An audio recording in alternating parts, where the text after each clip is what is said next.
নজর রাখবো পরবর্তী সংবাদে।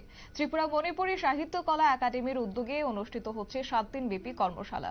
7 দিন ব্যাপী বিভিন্ন কর্মসূচি তারা হাতে নিয়েছে এবং আজ আগরতলা প্রেস ক্লাবে এই কর্মসূচি আজ প্রথম দিন এবং সেই প্রথম দিনে আজ উপস্থিত ছিলেন কংগ্রেস বিধায়ক বিরজিৎ সিনহা সহ অন্যান্যরা এবং মণিপুরী সম্প্রদায়ের বিভিন্ন মানুষ আজ উপস্থিত ছিলেন এবং ত্রিপুরা মণিপুরী সাহিত্য কলা একাডেমির উদ্যোগে এই 7 দিন ব্যাপী তারা কর্মসূচি হাতে নিয়েছে।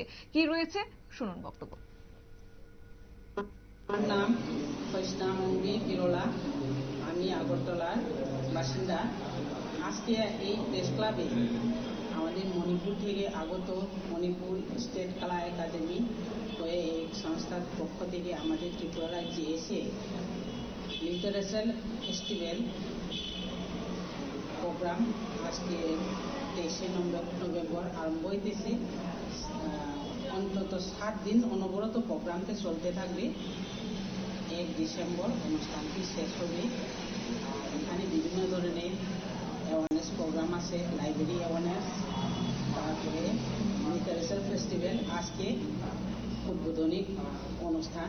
এখানে অনেক সাহিত্যকবি কবিরা এসে এখানে কবিতা পাঠ করবে, শর্ট স্টোরি, গল্প, ছোট গল্প পাঠ করবে। মণিপুর থেকে কমিশনার এসেছে, কমিশনার জয় সিং, ডাইরেক্টর সক্ষম সুনন্দা, আর পরে তারা অনেকেই মণিপুর থেকে অনেক কবি এখানে এসেছে। আজকে ত্রিপুরার কবি আর মণিপুর কবি একত্র মিলিত হইয়া আজকে এই দিনে এই প্রেস ক্লাবে আমরা কবিতা পাঠ করব। আমরা মোট 7 জন কবি কবিতা পাঠ করব আর 6 জন পাঠ করব, সর্বস্তরে পাঠ করব। আজকে উদ্বোধনী দিনে এই অনুষ্ঠান অন্যদিন কটা থেকে কটা পর্যন্ত চলবে?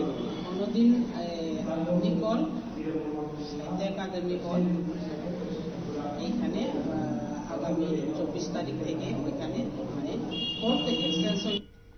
আপনারা শুনলেন তাদের বক্তব্য এবং 7 দিন ব্যাপী 9তম মণিপুরী সাহিত্য উৎসবের আজ শুভ সূচনা হয়েছে কংগ্রেস বিধায়ক বিরজিৎ সিনহার উপস্থিতিতে এবং কার্যত 7 দিন ব্যাপী বিভিন্ন কর্মসূচি তারা হাতে নিয়েছেন এবং 7 দিন ব্যাপী থাকছে কবিতা পাঠ, একই সঙ্গে বিভিন্ন ধরনের অ্যাওয়ারনেস প্রোগ্রাম, যে কথা আজ তাদের বক্তব্যের মাধ্যমে উঠে এসেছে। নিয়ে নিচ্ছে ছোট্ট একটি বিজ্ঞাপন বিরতির সঙ্গে থাকুন।